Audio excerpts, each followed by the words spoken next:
Neuztveriet nopietni to, ka jūs bez spēka kādu dienu esiet un ka jums velk uz gulēšanu, jo tie, ar kuriem es te tiekos tajās dienās, viņiem visiem velk uz gulēšanu, viņi gatavi meklēt pie manis kādu dīvāniņu un palikt.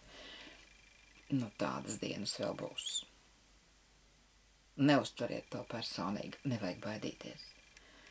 Bet tiem, kam vajag, tiem ir jāiet pie ārsta, jāpārbaudīties, un tas ir ļoti nopietni. Man prieks, ka ļoti bieži pie manis ierodās vīrieši, un aiziet no manis, viņiem vairs negaršo alkohols, un negribas smēķēt, un es tiešām nevienu nekodēju. Bet negaršo. Kas var būt labāks par tīru ūdeņu? Mums Latvijā viņš ir. Nevis ar cukuru un krāsu, bet ar tīru ūdeni. Un viņš ir garšīgs, ja mēs viņu dzeram ar prieku. Tāpat ar ēdienu. Nu, man šobrīd nekā labāka par batātu ar lēcām nav. Es vēl skābus kāpostiņus pieēdu klāt. Un te nesen ēdu tvaicētas brokoļus ar skābiem kāpostiem. Man ļoti garšo. Es jau nesaku, ka jums visiem tā ir jāēd. Bet, ja jūs esat interesēti, jūs varat pamēģināt. Ka nav vajadzība tur lielveikalā visu to ēst. Un skatīties, kur akciju un pirkt un nest mājās un pēc tam mest ārā. Tā nevajag. Plānojiet savu ēdienu karti, ja gribat būt veseli un gribat būt priecīgi un ilgāk dzīvot. Nu, jūs teiksiet, jums nav naudas. Lai labi, veselīgi ēstu, nevajag daudz naudas. Vienkārši jāiet mazāk. Un nevajag vaigos stūrēt to baltmaizi, arī tos hesburgers un hamburgers, ne. Nu labi, tie vaigi ir pilni, tas punts ir uzpūties, viņš burkšķ un paliek arvien sliktāk. Un tā ar katru dienu arvien sliktāk un sliktāk un sliktāk.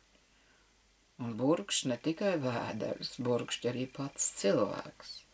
Viņš ir neapmierināts, viņš nav laimīgs. Un ko dod garšīgs ēdiens?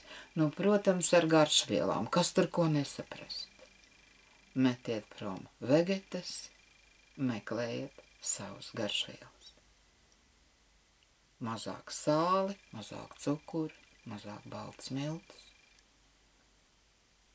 Vairāk uztēties un pēc iespējas vairāk smieties.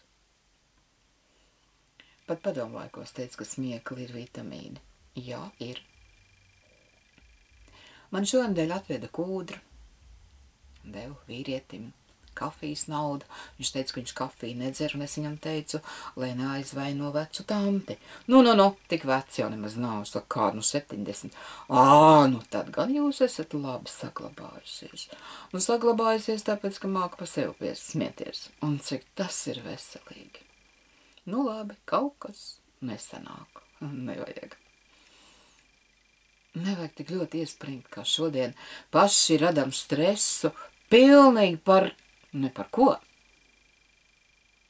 Tāpat kā paši, tik ārkārtīgi pārdzīvojam. Un tas nav vajadzīgs.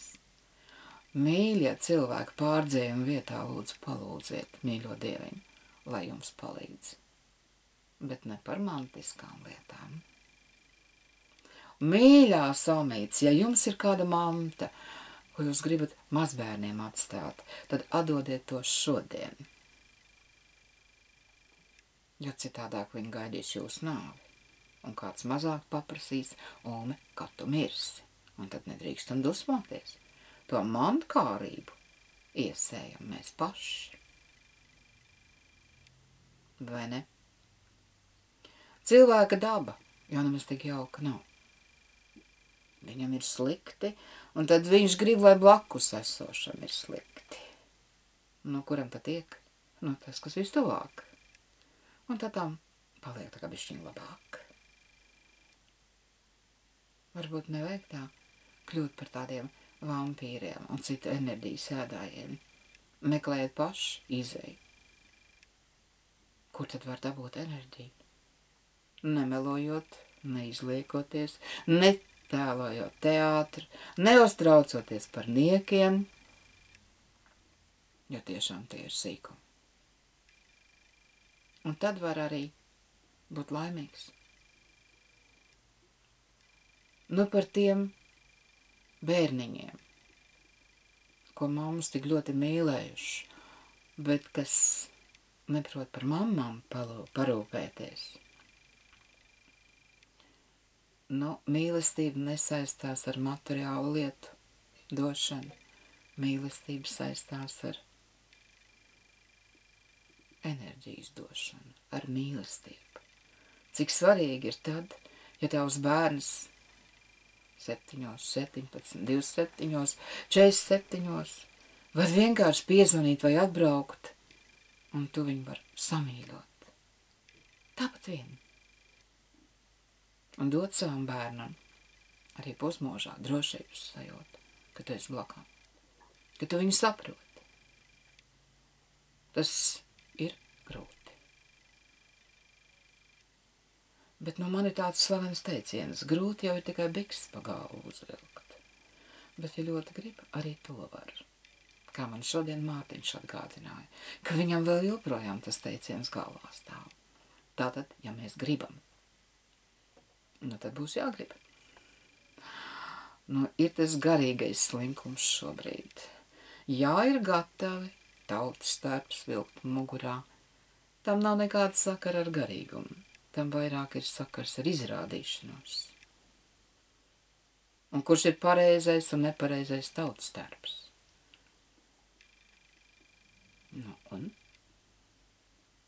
Nu, ja es tā jūtos, tad es to velku. Un to jostu, jā, gribu. Kas ir brīvība? Tas ir tad, kad tev nav jābaidās. Ka tev virs galvas būs dzīvs debesis, ka darbs tev būs rīt un pēc gada, un kad taviem bērniem un mazbērniem nebūs jāpadzīvo šīs karšausmas. Novērtēt to, kas mums ir. Es nerunāju par Rīgu. Tā nav Latvija. Kā vēl nesen teicu, Maskava nav Krievija.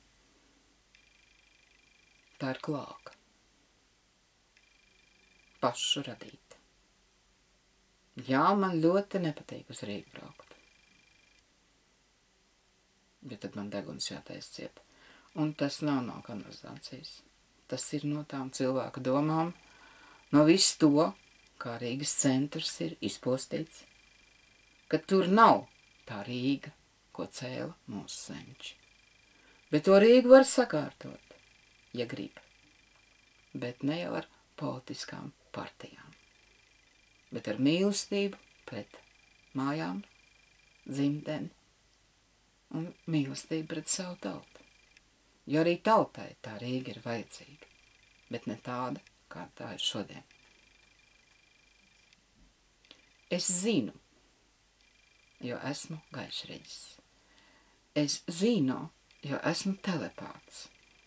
Un es tur neko nevaru darīt, es tāda piedzīva.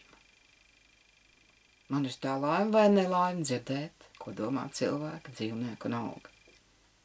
Nē, tā ir laime. Jo gandrīz katram, ja viņš ieklausās sevi, tā viņa iekšējā balss viņam pašak to pašu, ko es dzirdu, redzu. Nu, pie manis jūs saņemat apstiprinājumu. Nu, nav tik slikti, kā izklausās. Tagad ir gandrīz vasara. Labi, būs arī vēsākas dienas, tur neko nevar darīt, hausa laiks. Nesēdiet datoros, nesēdiet telefonos, nāciet laukā. Ejiet kopā, padejot gal galā arī var, un bez tiem šašlikiem, un bez tā alus.